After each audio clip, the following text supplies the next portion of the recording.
The United States this morning is promising to help Iraq fight off a new al-Qaeda offensive. Militants took over one important city, and there is intense fighting in another. Clarissa Ward is in London. Clarissa, good morning. Good morning, Nora and Charlie. There is a real prospect that Iraq may be sliding into a sectarian civil war. This was always the feared worst-case scenario when the U.S. pulled its troops out of the country in 2011.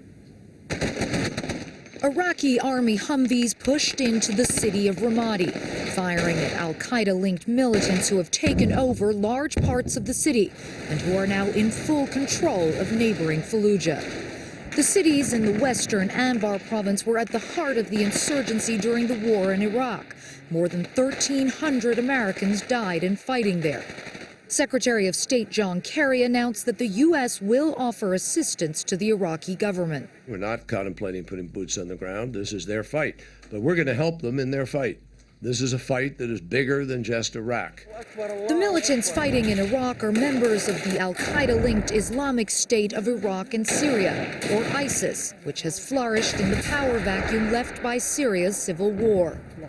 In a recent interview at his home in northern Lebanon, radical cleric and jihadi recruiter Omar Bakri told us he hoped the violence will continue to spread across the region. Do you want to see the war in Syria come to Lebanon? Oh, beyond doubt. You see, I'm in favor of that. Because after all, the war in Syria, it is really for the sake to establish Islam in the regions. And I believe the birth of the Islamic State is really started in Syria. So are we going to see an increase in terrorism? You want to call it, terrorism, is up to you. More suicide bombings? Oh, yes, definitely.